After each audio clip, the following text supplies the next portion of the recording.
So welcome to Art of Product, Justin Jackson. Hey, thanks. Good to be here. How's it going? Pretty good. Pretty good. I want to say, yeah, things are great, but things are good. Things are, it feels like there's it's a lot of work to build something, especially on the side. So I would also say I feel tired and feel like it's going slow and all that stuff.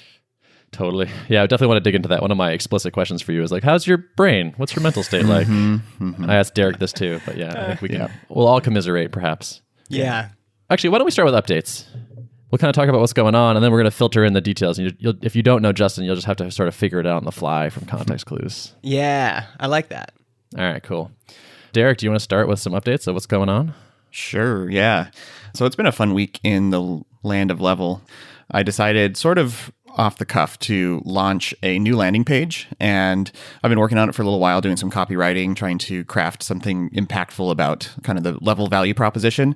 I talked about this a little bit last time, but wanted to experiment with leveraging scarcity as a means for attracting new signups onto the pre-launch list. Basically, I had a short long form landing page up on level.app. And at the bottom, the call to action was reserve your handle. Basically, like, we're still under development, but you can claim your slice of real estate for the future. Level.app / your username of choice and submit this form to reserve it so no one else can have it. That worked exceedingly well. As of right now, there's 2,300-ish people who have filled out that form. And that's awesome. Yeah. So, no way. Yeah. Do you have a sense of how many of those people were new versus already on your list? That I haven't dug into that just yet. I need to do like a data dump out of Drip and Product Hunt and kind of like analyze the lists. And there were quite a few people who were like using the plus technique to like reserve several handles. Like they got their personal one and then they snagged their company one too. I think it wasn't clear to a lot of people whether I'm going to commingle the namespace for these, sort of like what GitHub does, where it's all at the top level, I got a few questions about that, and I basically said, I don't know yet. Like, the intention was for this to be your personal identity, but I may end up putting like companies at that same namespace level too. So I got to say, that's just savvy AF. I just thought that was such a smart move, and then like seeing it work so well, I was like, yeah, that was just well done. Props on that. Yeah, well, thank you. Well, feel free to like rip it off. Totally. Oh yeah, no, don't worry. I certainly was not the first person to do it, so I'm sure I like took inspiration from someone else out there. I also just like this landing page. I like that it's kind of a long form letter. It's almost all words. It has a really strong headline. Remember that time you forgot to open Slack? There's just a lot to like about this. And then, people get to the bottom and it's like, okay, reserve your handle. This is great. Thank you. This landing page came together pretty quickly, and I spent a few weeks kind of just occasionally jumping back over to it and writing some copy and then scrapping it. And there was just like one writing period where I was like, what if I took this angle and I like wrote that headline and then everything else just sort of flowed. I just sort of started to tell a story. And so it was like weeks of time here and there spent on it, but it really came together in an hour or two. And so it's kind of fun. Yeah. I think what you should have done is you should have detected when people are using that plus, and then you should have charged them. So, hey, it looks like you're trying to reserve another namespace. Yeah. Well, that's going to be $500 to reserve another namespace if you want to do that. Yeah. Derrick, I'm consistently kind of annoyed at how good you are at design, despite being a really good developer. I find it kind of offensive. But also, it makes me like jealous that you can ship these things yourself. Like right now, I'm working with Steve Sugar, who is an awesome designer, and I love the landing page stuff he's doing for us. But it just takes longer, right? And it takes coordination, and we're paying him. This idea I keep tossing around in my head is like, should I maybe for the long term be investing in my own design / CSS skills? And it kind of feels like the answer is probably not. But at the same time, I see how you're able to execute on this, and I'm like, damn, I wish we could do that too. Yeah. I don't know. Justin, do you have thoughts on that? Well, how did you learn that? I sort of have always just had an interest in design, and so I've been doing it for a while and probably did it pretty poorly early on, but I think it's just like I've always wanted to sort of span the whole spectrum of the process, and I think I have a little bit of, I don't know how much of it like you sort of just have a knack for it and how much is deliberate skill development because I didn't get any kind of like formal design education or anything like that. I just sort of, I don't know, sort of powered through and have done enough of it where I feel like I can be pretty proficient at it. I'm going to say something that might upset some people. To me, it seems like design is easier to learn, at least easier to learn the fundamentals than other things. And if you are already interested in having good taste, so Ben, for example, you've got good taste in lots of other things like music, and you have a high bar for quality. I think your personality would lend itself well to design because there's a lot of rules around it. There's a lot of what makes good design. And if you follow those things, you can learn those fundamentals and basically be good at design. Design feels more accessible for me than programming does. I ask myself this question all the time. Should I learn more programming? Should I learn more design? And design is one where I'm like, I could read this book or read this blog post and apply a few things and massively improve, my design. Whereas programming, it's just like, I can't get into that headspace. As soon as you say variables and classes and all that stuff, I'm just like, it's just a lot harder for me to get into it. It seems like design's something you could work on every day. Like, okay, what am I going to, let me just look at typefaces. Like how can I get better at typefaces? And then, apply something like that. Steve has mentioned this before when I've talked to him and been like, well, I'm not really a designer. He's like, actually, a lot of us are designers because in one sense, we all sort of have opinions about what we think looks nice and what's usable and what feels nice. And I think the hard part is like being able to connect the two where you look at something, whether it's well designed or not, but then being able to reproduce it, you sort of have to acquire those skills. And it's different than just knowing whether something is well designed, but knowing is half the battle and then bridging that gap. And so I remember when I would try to design stuff, years ago, it would just take a really long time and it was pretty agonizing because I knew what I was putting out didn't look how I wanted it to look, but I didn't know what next steps to take to get it to feel right. And so it was a lot of like trial and error and experimentation, and I would end up with something, but it would take way longer than it would take a professional designer who could probably knock it out in a day. And then I think it's just through deliberate practice and doing it over and over again, you sort of pick up your little tool belt of design patterns that you like to reach for, and it gradually gets easier. Yeah. I think the other thing is if you enjoy writing, so for design on the web, so much of the design follows the words.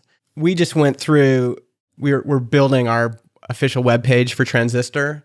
We started with some mock-ups that a designer had made us a long time ago. They look great, but I wish I had started with the words because now I'm wrestling this thing and feeling like I'm actually really jealous of what you have with Level because that is exactly kind of what I would like. That's the form I can see myself pouring into.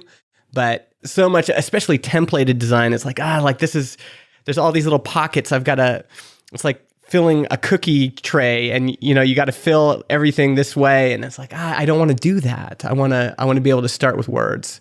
So if you're already a good writer and you can put the writing on the page and then you can say, okay, how can I enhance this writing? And it's like, okay, well, I can add padding. Oh, wow, that looks a lot better. I can add more line height. Oh, that feels better. I can increase the typeface size. I can, do all these things. And it just feels better and better and better. Whereas maybe some folks think that design is starting with a blank sheet in Sketch and then, building something. And I've never been very good at that. It feels like it's an achievable skill set to me. I think my taste is pretty decent, so that's kind of already there. And I think like most web things or most modern things, it's never been easier to learn these skills. There are more courses for like picking up design skills and like learning the hairiness that is CSS. All that stuff is more common than ever. So it's like, okay, this is probably not a huge leap to get there, but there are so many things that I could focus on right now. And is that the highest leverage thing? Yeah, it's annoying right now, but like a year from now, will the 100 hours poured into this make sense? Or will it be kind of like, now I'm not doing any of this? So yeah, it's tough to say. Yeah, it is hard.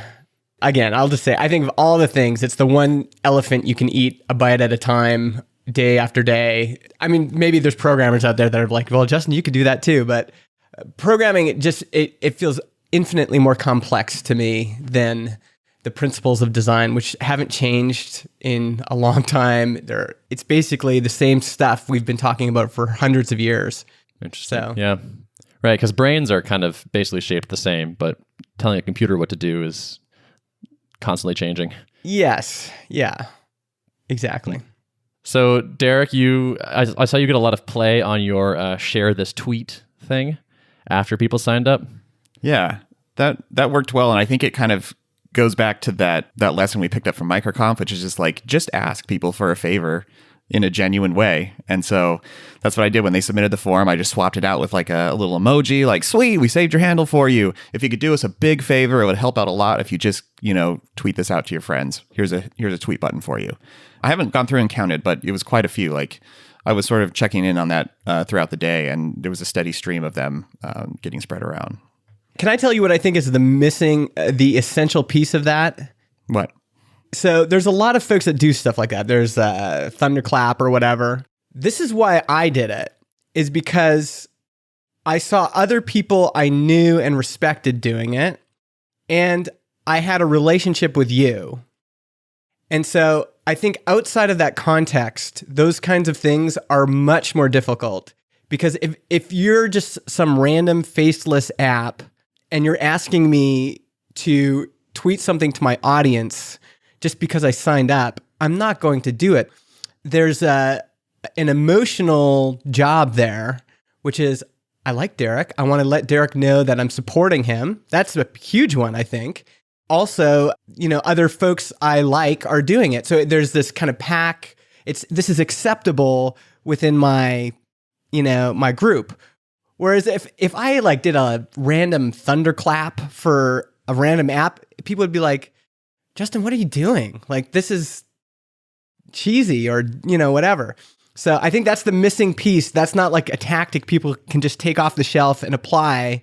You've really got to invest in relationships and your profile and all those other things beforehand. So you got to earn the right to ask before you ask. I think that's a great point. And I think it helps too that like there's the people who were sort of amplifying the message were in our relatively tight-knit community of founders, developers, designers.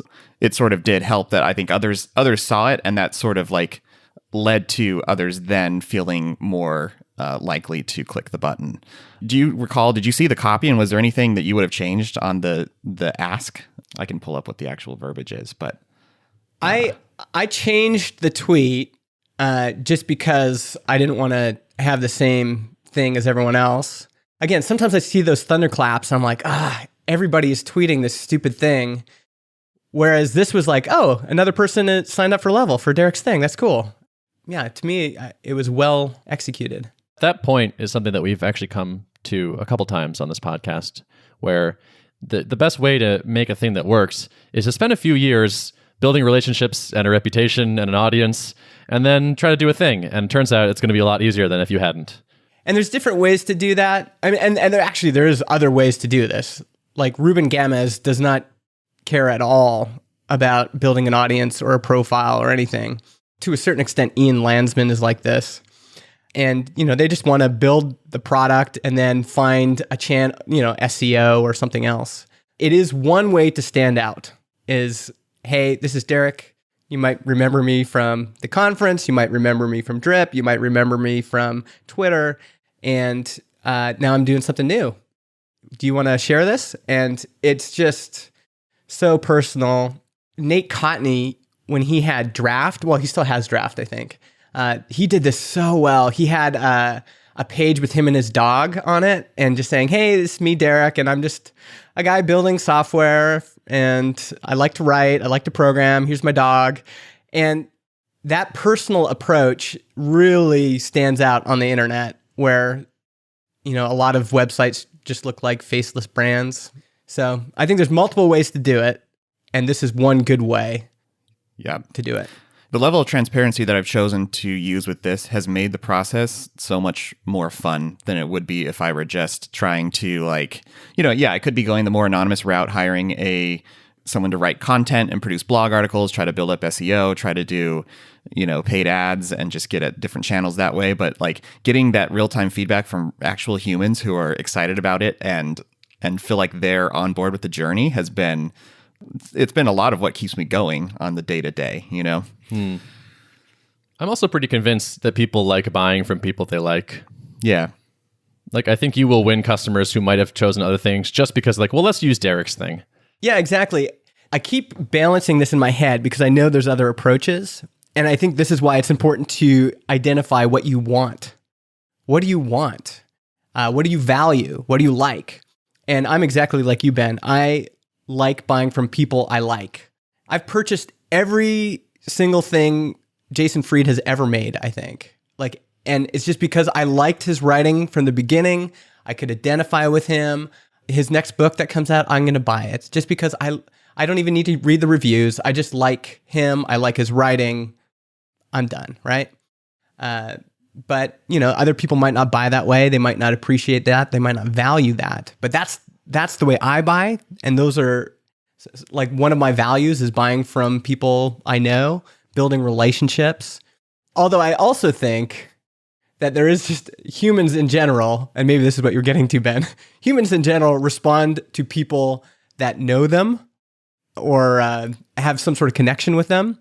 I think there's something to that as well. If you can be personal with folks and, you can say, like Derrick asking, can you share this thing is almost just a continuation of a conversation at MicroConf. Like we were talking about where to go for lunch, and then a week later, he reaches out on his website and says, hey, can you share this thing? It feels like, oh, yeah, sure, Derrick. Yeah, I think there's something to that, too. It's also one of those things that you just can't reproduce on the fly or like buy. You have to build it the slow way, authentically. And that makes it a competitive advantage, effectively. Slack will never have that feeling for me that helping out my buddy Derrick will have, ever. So it's like, no matter how big their budget or whatever is, it's just you can't compete with that. Yeah. I've only built really small things, so I've never had to scale beyond that initial group. Do you think eventually you can't do that anymore? Or is it a scalable competitive advantage?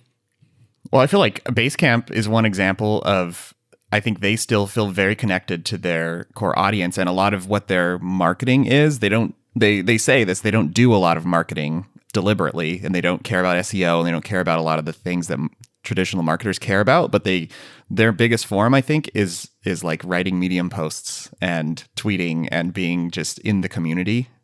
In so many ways, they're such an anomaly. And so I don't know, like, if they've just really mastered their craft, or if it's really like, or if there's something else special about their, maybe it's them being early, them being so infused in the mind share of our community. But yeah, I look to them for inspiration on many fronts, and that's certainly one of them. I think it's a question of degree. There's a limit to the number of people that you can have dinner with or like spend a weekend with. But I do routinely get people emailing me or tweeting at me who do seem to feel a personal connection, even though like it's been basically entirely one way. But they're like, I've listened to Art of Product, and then before that, Giant Robots, and I've like followed a lot of your work over the years, and it's pretty clear to me that they feel at least some sort of connection there. And it's not quite the same as if, we had hung out together, but I think it's actually fairly scalable, at least at a reasonable level. Folks probably feel like they know Seth Godin, like they feel like, oh, I've been reading his stuff forever, and I feel like I have a connection with him, or I just wonder how scalable it is, because I don't know. Eventually that might not be a strategy. And also, we don't really know Basecamp's numbers. We don't know, like maybe 25% or 10% of their customers know who Jason Fried is, but maybe the rest of them have no idea. And they're just like, this is just a great product. It was recommended to me by a friend.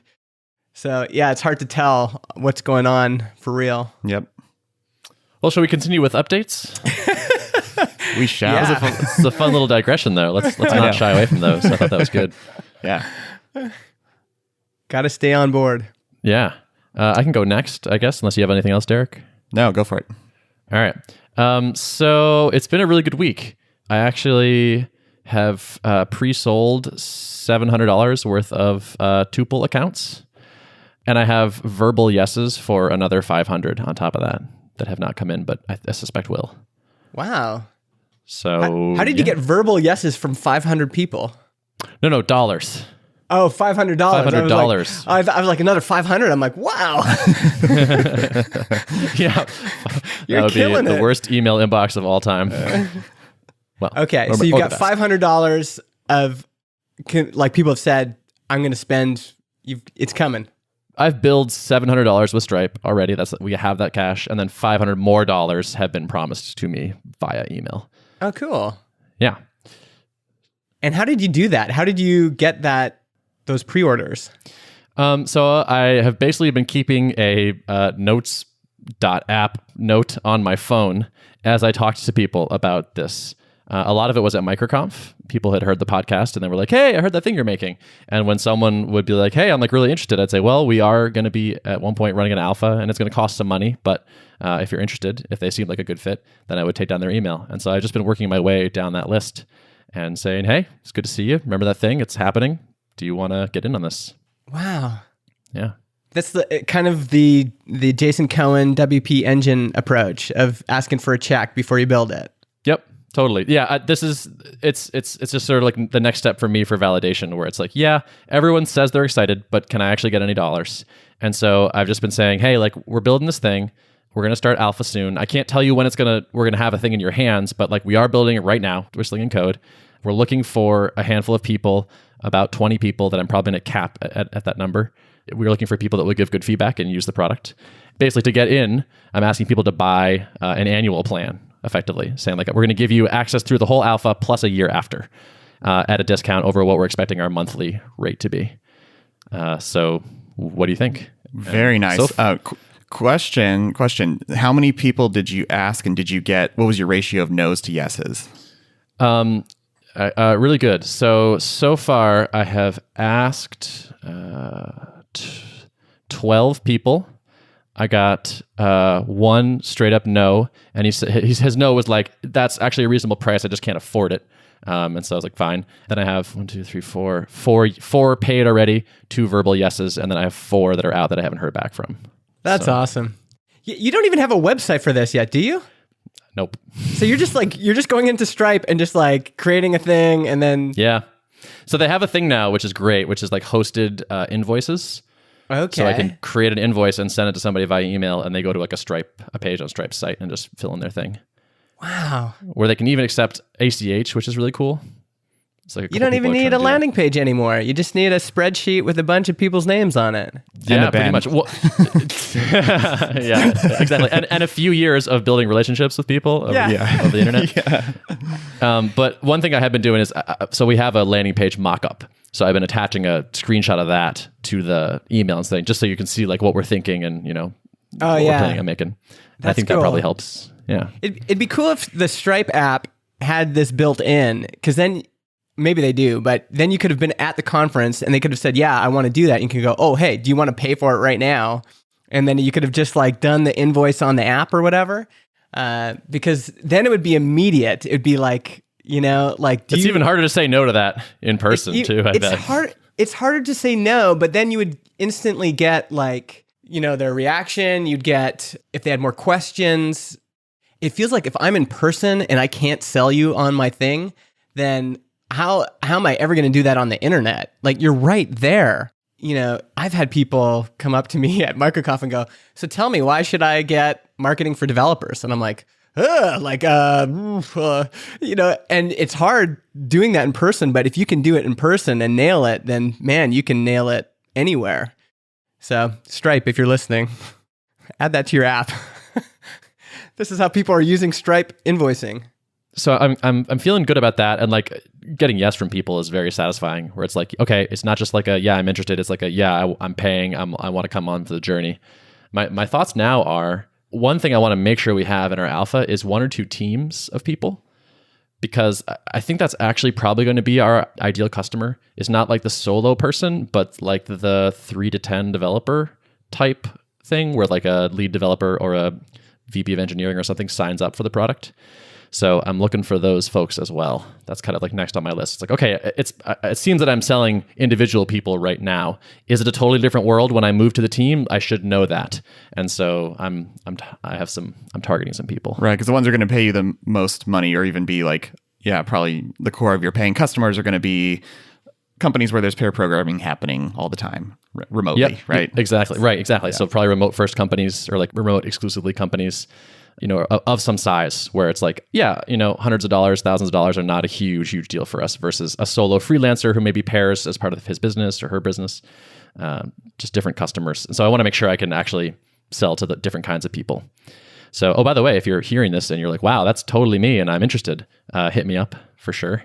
But we're going to fill up. So I eventually will stop and say, like, that's enough, because we don't want to be like bombarded with feedback. So I will probably be shutting this down pretty soon. So if you are interested, don't wait. Scarcity. Oh, also, as an alpha customer, you get to reserve your username. Oh. Another thing I threw out was, a thing that I'm thinking about is like some sort of like permanent UI flair for alpha people, which is just like you get a cool little emoji or something, or a gold plated username or something, just to say like you were part of the core group. I like that idea. Mm-hmm. We'll probably immortalize them on the website somewhere too. Oh, that's a cool idea. Like giving credit to the initial folks. Totally. Yeah, that would be really cool. So yeah, other than that, we are building away. We have screen sharing working, which is cool. And keyboard is like kind of getting there, like remote control keyboard. So yeah. And are you using WebRTC to start? Yes. So the plan right now is basically like use off the shelf, ship as fast as possible options. So like right now that is Electron, the existing WebRTC stuff that's built into Chromium. And like, is this going to be the best in class right away? No, it's not. But like we have to ship something, and like this is like sort of the next step in validation, where it's like, okay, people are paying for us. When we give them this thing, are the things that we think are not ideal about it the same things that everyone else thinks is not ideal? We could go spend hundreds of hours investing in like the codec development or making certain things fast, but it might turn out that they're fast enough and no one says this thing is too laggy or too slow or whatever, and it turns out everyone hates this other thing. So we're basically optimizing right now for like get things in people's hands quickly and like keep the validation game going and the feedback thing going. Yeah. Can I ask you a question, Ben? Always. So I go to Twitter and there's nothing about Tuple on Rook. I go to benornstein.com. There's nothing about Tuple. If I go to your media tweets, there's no screenshots that I can see, at least not in the first little bit. Is that a purposeful decision? Like you're purposefully not building in public, or you're purposefully not sharing too much? It's sort of a failure is one part of it. Like part of it's just like, no, that's bad and you shouldn't do it this way, and I'm messing up. Part of it is just that like I don't have a visual thing or like a website or a landing page or anything to share yet. As soon as we launch our landing page, all of those places will point at Tuple for sure. I take your point and I agree with it, I think, which is like I could still be sharing some things like updates and teasing things and screenshots and even whatever. Just a pinned tweet or something to say, hey, it's Ben, this is what I'm working on right now. And it's not ready yet. But ironically, again, when you've built relationships with folks and people are kind of interested in what you're doing, they will heart and retweet those sometimes because they're like, oh, look what Ben's doing.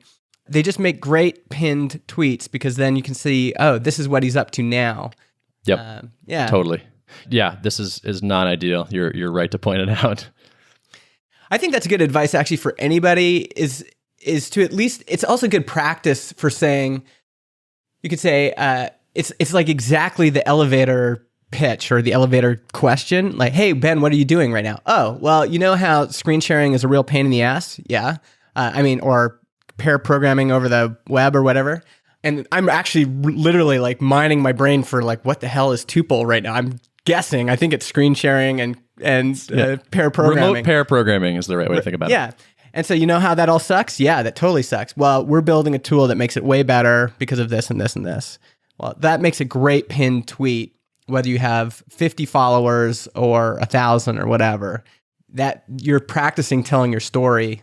I got to get better at this too. Like I still don't always have that even nailed myself. Like, what makes Transistor better? Well, it's hard to articulate those things, but when you practice them, it becomes easier, I think. Yeah, I guess I've been holding back because I didn't have somewhere to send people where it's like, I'm working on a thing and you should know about it. It's just a thing you should know. Yeah. But it's like what I really want to, I've kind of been like saving some of that ammunition, I guess, for like, and you should go here and sign up for updates, I guess. But maybe that's... I mean, something I you feel could do too is like the product hunt ship page. That's what I did for a few weeks. Like, and I just set up it's actually up on GitHub, like Level HQ/website. And it's just a static site with an iframe.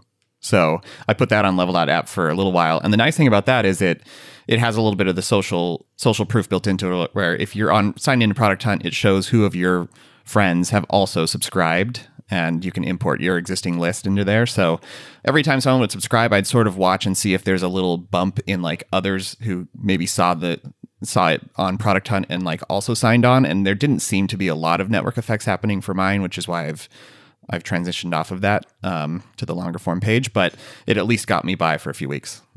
Yeah. There's a few other tricks too. One is you could take a clip of you describing in this podcast what Tuple is, and then you could say, hey, I'm working on something new, check it out. And it's just like a sound clip on Twitter. You could do it the same with video. Here's a little clip of a video. You could, record a phone conversation with your partners. And it's just like the anticipation, like building anticipation and leaving little teases and hints is a massively underrated way to kind of build up to a launch. Just even saying, "Hey, I'm working on something new, and I'll give you a little hint. It's for remote programmers or something." Okay, well, at least I know now. Again, people remember those things, so you're cluing them in. Like, oh, Ben's on a journey. I'm going to go on that journey.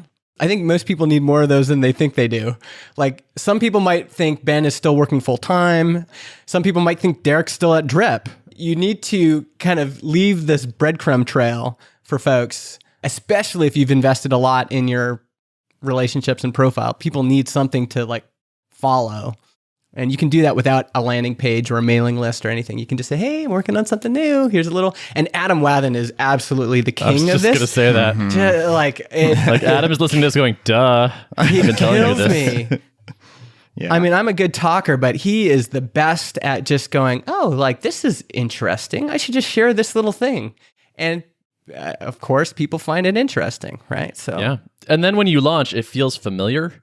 Like people are like, oh yeah, this is that thing he's been working on. I've been hearing about this. Oh, there's that thing that he showed a screenshot of. Yeah.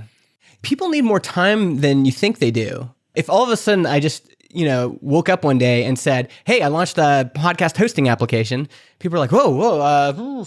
But if I tell them, 3-6 months ahead, they're all immediately thinking, should I have a podcast? Do I need to host a podcast? Do I know people that are hosting a podcast?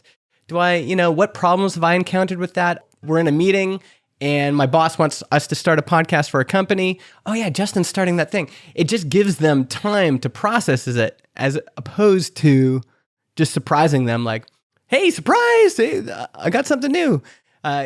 People need time to process things. So when you give them that time, it's in your favor, right? Mm-hmm. All right, fine.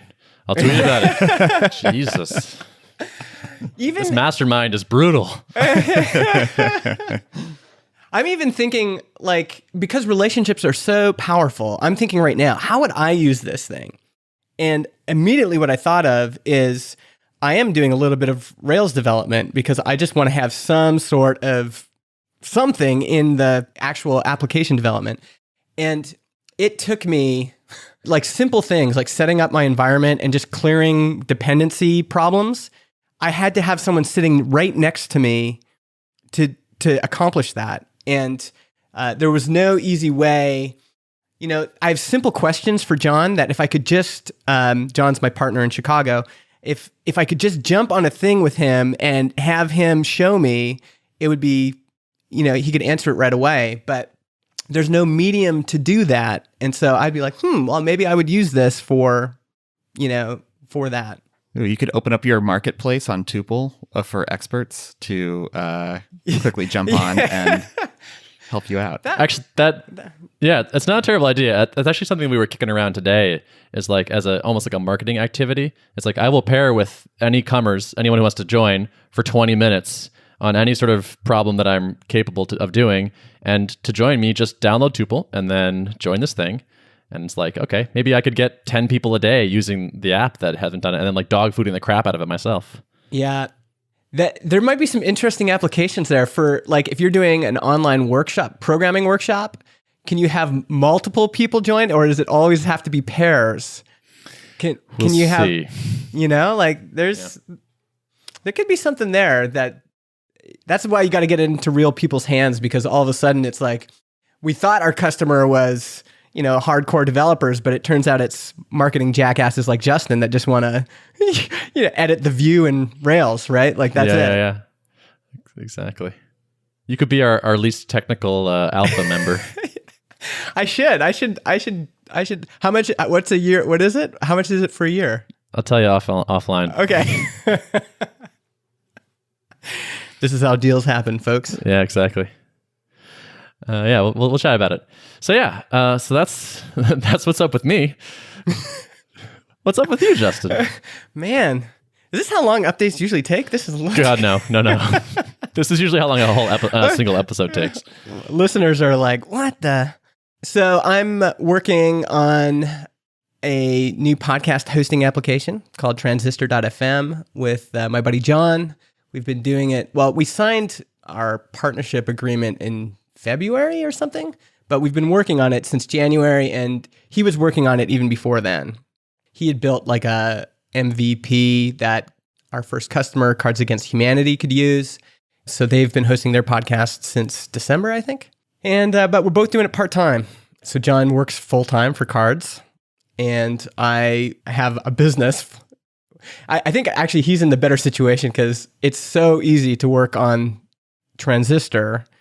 And my regular business is basically selling this course, marketing for developers, doing coaching calls, doing, like that kind of stuff. And it's really easy to just want to do Transistor. So I think we're both struggling with that a bit.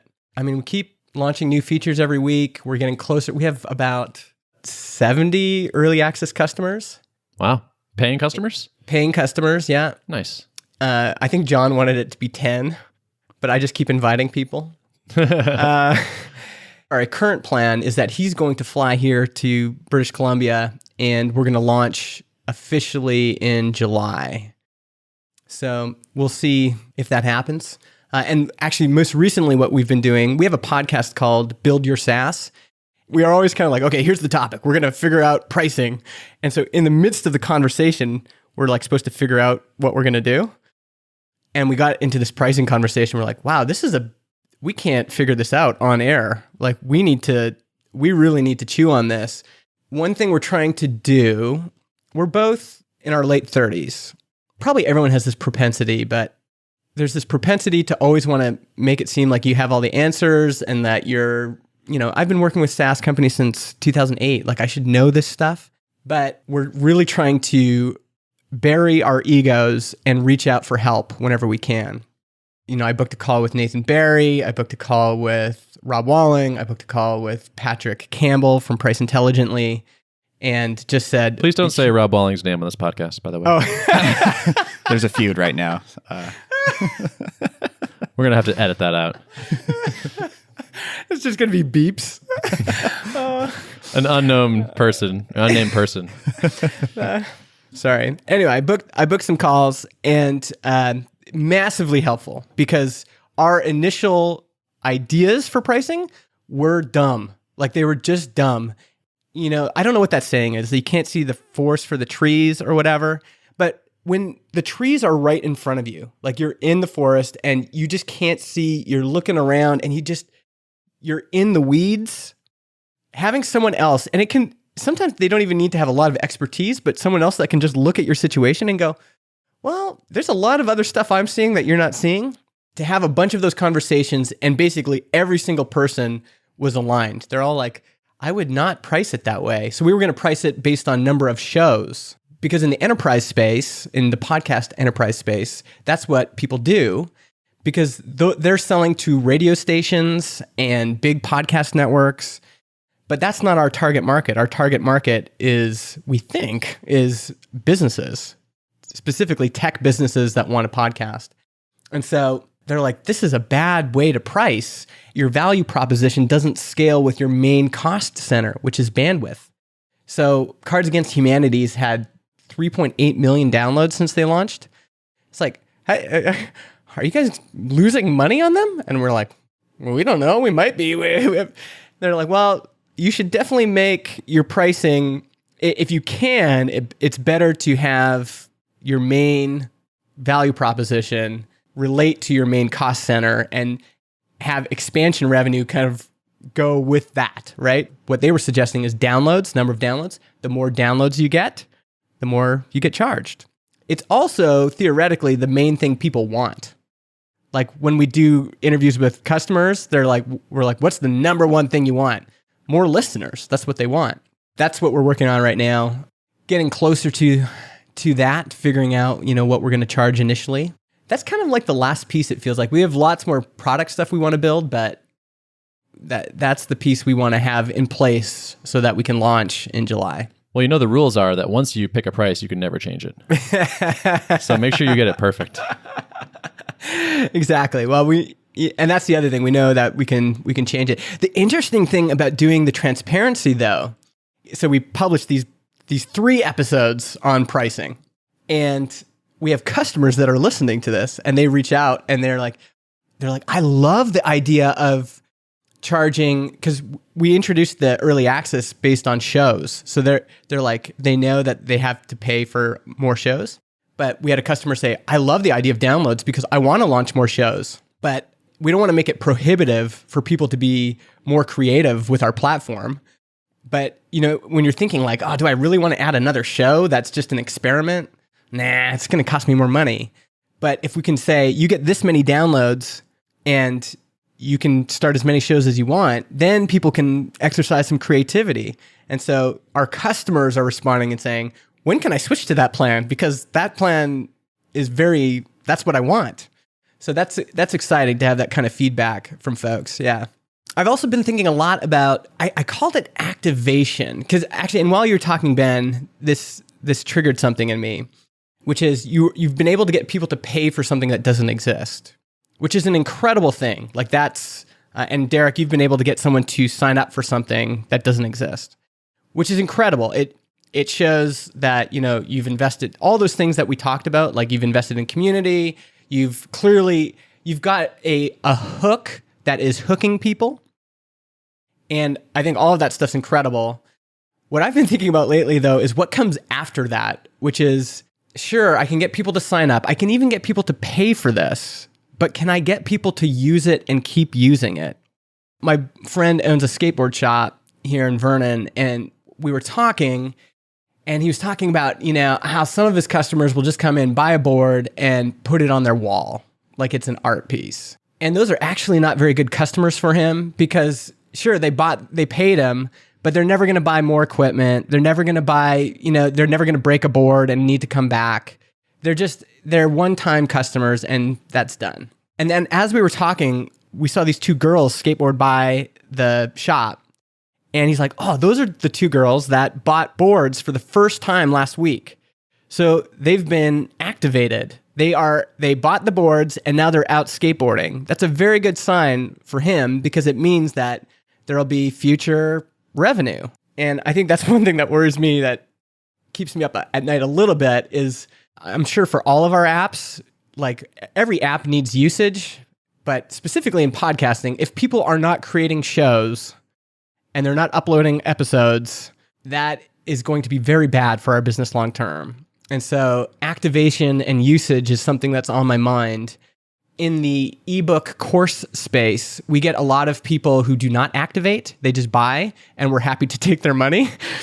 But in the long term, it's very difficult to build a business off those folks because if they never use it, they never get success. If they never get success, they don't tell people about it. If they don't, they never want to upgrade. They never want to get to the next step. Because I've been in the ebook course space for the past 2 years, I'm really thinking, man, it's not enough to take people's money. I really need something that I can invest in and that naturally expands as people use it. There's this activation and usage that leads to further revenue, as opposed to me investing in this thing that, sure, I got people's money, but then I'm done. Derrick, do you want to take this one or should I? So I've got some thoughts, but then you can go.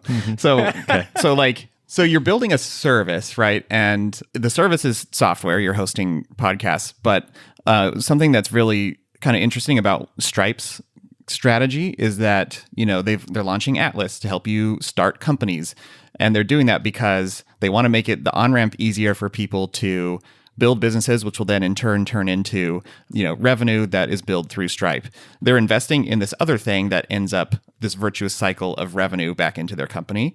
So for you, it'd be, perhaps something like what can you do as a company to help encourage people to continue creating? I don't even know what this is, if it's education or if there's some software some technical component that helps with that. Feel free to interject, Ben. I'm going even one level further, which is you're building a podcast host, but no one wants a podcast host. They want a podcast and they want downloads. And they've already told you that. They want a bunch of downloads. I feel like you need to talk to Brian Castle and talk to him about his done for you, we make a podcast for you for your business service. And I don't know if that's a business you want to run, but that to me is the ultimate answer. It's oh, they didn't actually start making episodes. Well, damn it, we have a plan. It costs a lot, but we make episodes. We make sure you make episodes. Yeah. We've already done experiments with that. Do we want to be in the done for you? Yeah, I think there is something there for sure. I think there's also opportunities in software, but it's likely we're going to have to partner with folks like Castle. My friend Adam Clark has a new company called Podcast Royale that does this, and he's already referring customers to us, so we can see, okay, wow, this is one way to do it, right? And I think there's also, I haven't quite figured this out, but I had one founder reach out to me and say, I've always wanted a podcast, but I want a co-host in the beginning. I want you, Justin, to be my co-host so that I can experiment with this and have some confidence and all. So those pieces are there for sure. Yeah. Although it still makes me worried because, it's hard making a podcast. It's hard doing it every week. And the nice thing about downloads, though, that is encouraging is one problem in the podcast hosting industry is dead shows or shows that are not being updated anymore. Because I can see now all of our new early access users, how many downloads they get. And I've transferred my shows. So Product People, which is a show I update occasionally, is one of the shows I imported. Well, it goes like Cards Against Humanity, and then Product People is number 2. It's a show that's not updated very often, but still gets lots of downloads. And so there's benefit there. I'm still getting the benefit from those shows. And so this idea that folks, instead of thinking, I only get benefit from this if I'm uploading new shows, instead they're thinking, I invest in this and maybe I do a season and I still get the benefit for a long, long time. If it's, like Seth Godin's Startup School, if you ever search startup, it's super old, never updated. It's still number 1 on iTunes. That's still, it's like an asset that just sits there. And that makes me feel a little bit better that if we can just get people to make 7 shows and they're getting enough benefit from that, then, they might keep paying for a long time. It's we've invested in this asset. It's still giving us a return. Yeah. And I think as much you can build into the product that demonstrates that people are still getting value out of the content they've produced, the better you're going to be. So with Drip, it was always how can we put $ everywhere in the app to show you this campaign is earning you this much money, or this activity is causing this conversion to happen at this stage in your funnel? Because, the more attribution we could do, the more insights we could offer, on ways to improve or ways to get more people listening, more downloads, more reach. And I think there's probably some opportunities you could do with mining data that you have, figuring out hey, this was your most popular episode and you talked about this and it was this length or this format. Try doing more of that. I don't know. Yeah, that's a good idea. The other thing we're looking at is we're both opposed. So in talking about values, we're both opposed to dynamically inserted ads. We'll see if our minds change. Maybe dollar bills will change our minds. But right now, that's what we value. We value like kind of a pure form of podcasting. But one thing that could make sense is giving people the ability to automatically prepend or append audio and doing it on past episodes. I don't know if I'm allowed to tell this story, but Nathan told me about somebody that has a very high profile podcast and was doing a big launch, and they hired somebody to go through his entire back catalog of podcasts and just put in audio at the beginning and then re-upload it because they were doing this big launch. And then after the launch, they had to go back and delete all of that stuff. If we can build a system that can do that automatically for folks. Another thing Adam Wathen wants is a placeholder in the show notes that can be just swapped out really easy. So he can just go and update one placeholder and then it just updates across all of his show notes.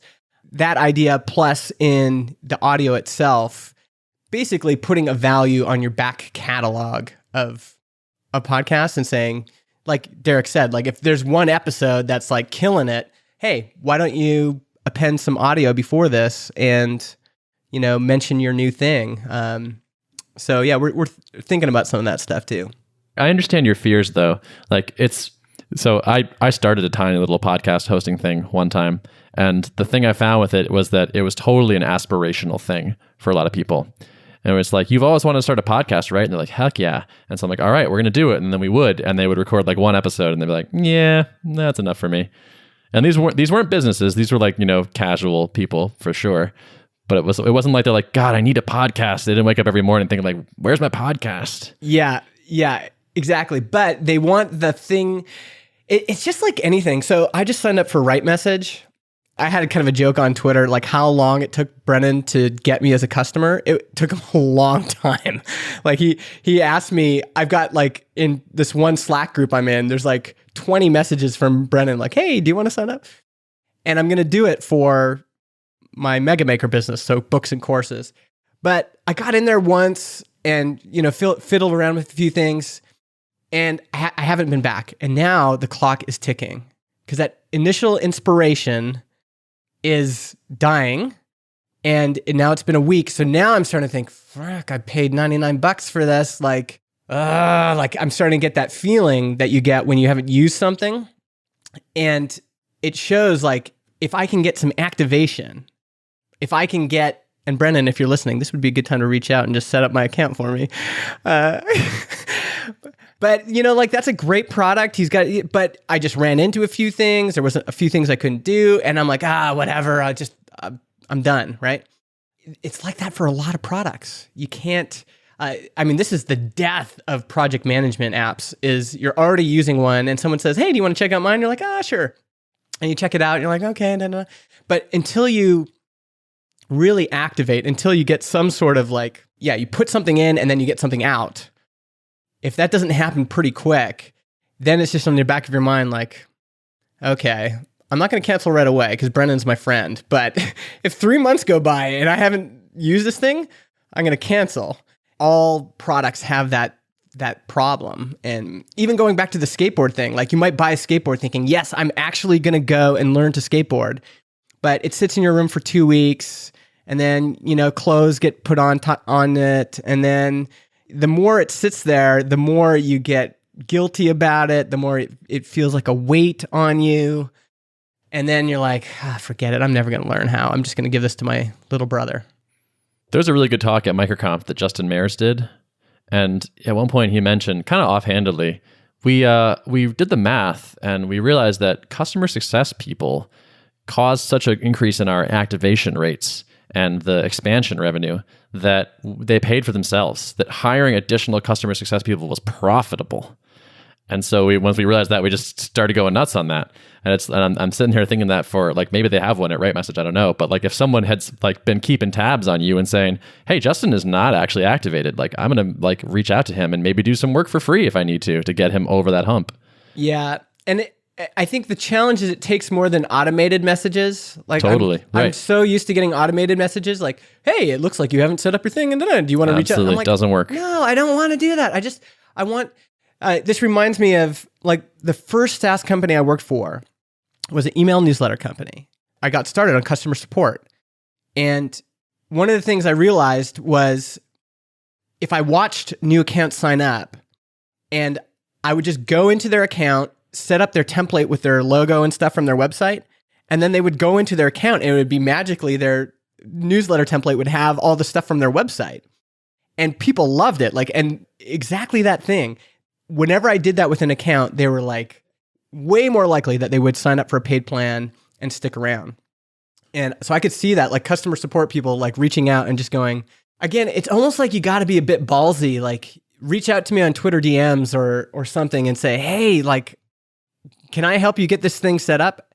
The automated approach, I don't know. I maybe it works for other people, but I'm just getting, I'm so used to those, pop-up intercom things, and it doesn't feel real. But if there's a real human being like, hey, we just want to help you out and get you started, I'd be like, okay, like I'll do it. Yeah, maybe it doesn't scale, or I don't know, but that's the thing about Justin Maris is like that. It wasn't just like, hey, we're doing a thing that doesn't scale because we have to. It was like, actually, this makes money.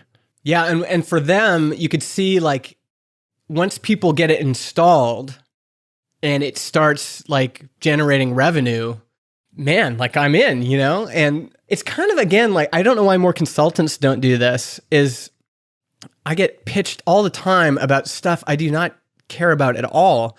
But if someone noticed something like where I'm clearly getting stuck and reached out to me and said, hey, like, this is what I do for a living. I just get people unstuck from this thing. Do you want to pay me? I'd be like, yes, like I will pay you for that right now. Cause I'm, that's something that is very applicable at this point in my life. It feels like people, they're not good at recognizing those things where people are getting stuck or they don't care, or I don't know. Yeah, so many of us want to build automated software companies where we ideally don't have to talk to a single human being. But like the truly successful SaaS companies, I think, are the ones that, when it makes sense to, are proactively doing as much for their customer as possible and really emphasizing that service component. It's such a powerful thing. Was that your experience at Drip too? Yeah. Like, is that something you leveraged? Yeah. Early on, we called it our concierge service, and we would build an email course for you. So like we sort of strategize, like, what's the minimum path to awesome, to getting value out of the product. And early days, when we were mostly centered around just like basic email follow-up campaigns, we would do those for free for you, based on, I think we would take some existing content off your blog and put together an email course for you.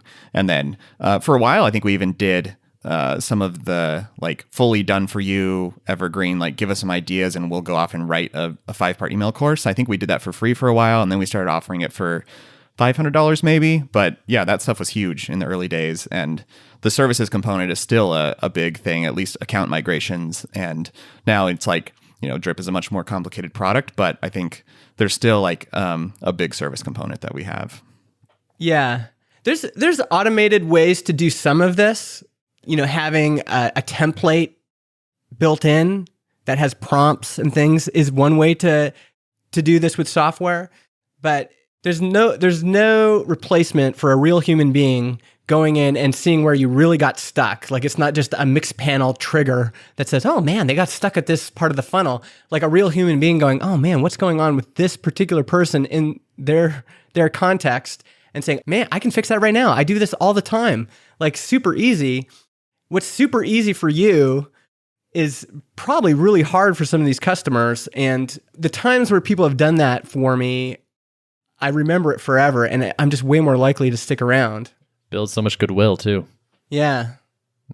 What do you think how could you use that though, Ben, with Tuple? I was thinking that as you were talking. So one thing I've thought about coming at it from a slightly different angle, which is not quite activation, but more like building the next generation of pair programmers. Because there's some people that feel like they should be pairing, but they don't feel like they would be good at it, or they're intimidated, or they have concerns.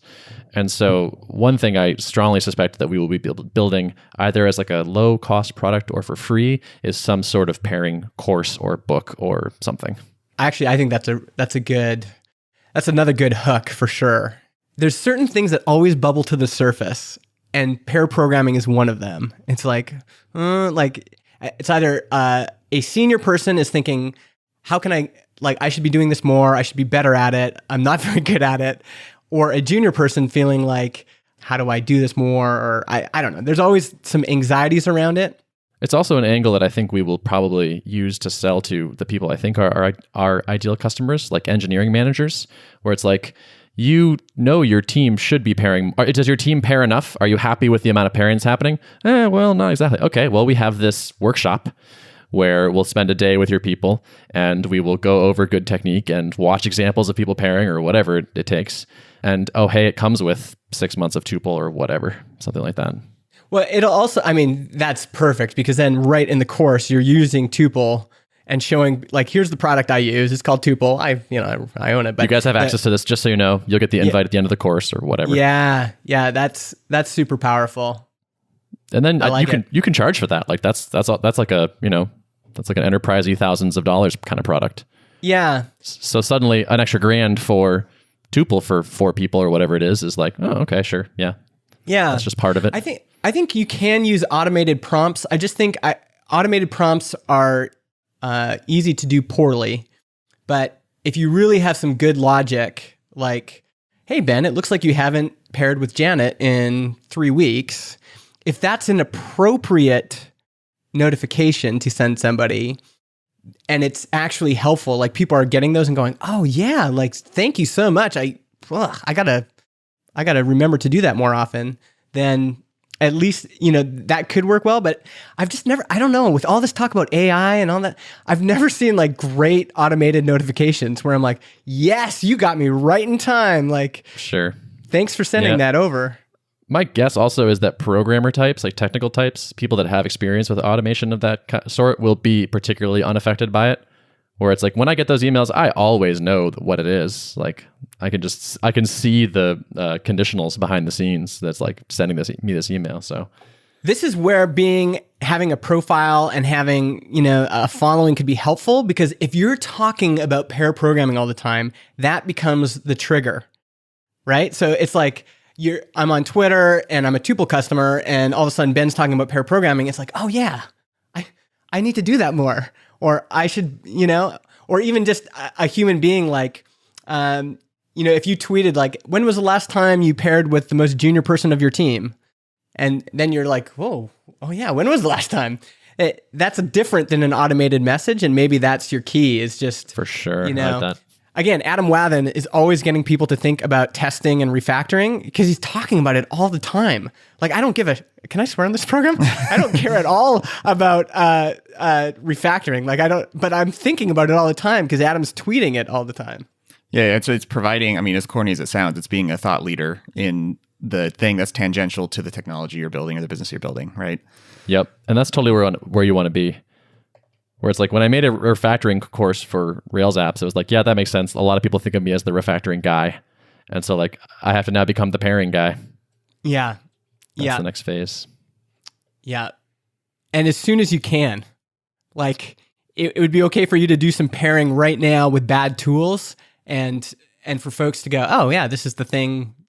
Or even just privately, or like announcing on Twitter, like, hey, I've got time today to do some pairing if anyone wants to pair. And totally. Yeah. Totally. I like it. Well, we didn't get to some of the things we said we would, but we've been going for a while, so I think I'm going to have to call it. Yeah, actually, as an aside, I just texted you this, Ben, too, on the sly. But I was like, maybe we split this recording into a 2-parter and just do like we could just like cut it in the middle and be like, come back for the second part. I don't know. We're over an hour. That's interesting. So yeah. Might be worth doing.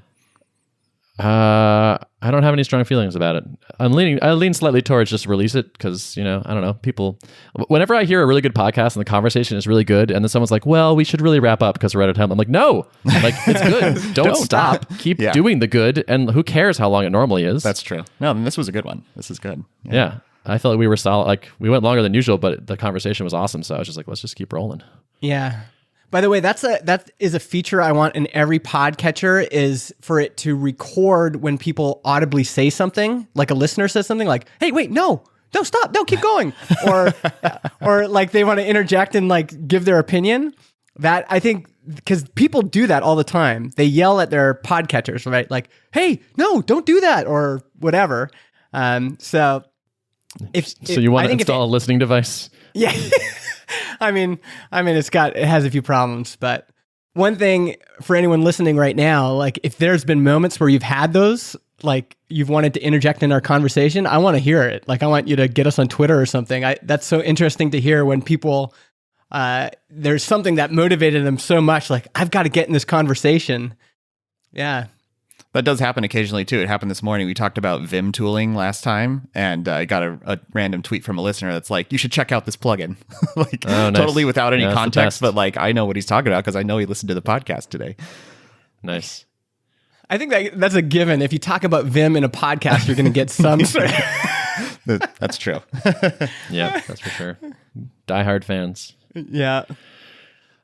Speaking of asking for things, I'm going to repeat that. If you are an engineering manager of some type and you have a team of, let's say, at least 3 people, probably less than 20, and you are interested in getting the Tuple Alpha, please do reach out to me. You can email ben@benorenstein.com or DM me or whatever works for you, but definitely interested in that. And if you want to reserve your handle on Level, go to level.app and grab it before someone takes your name.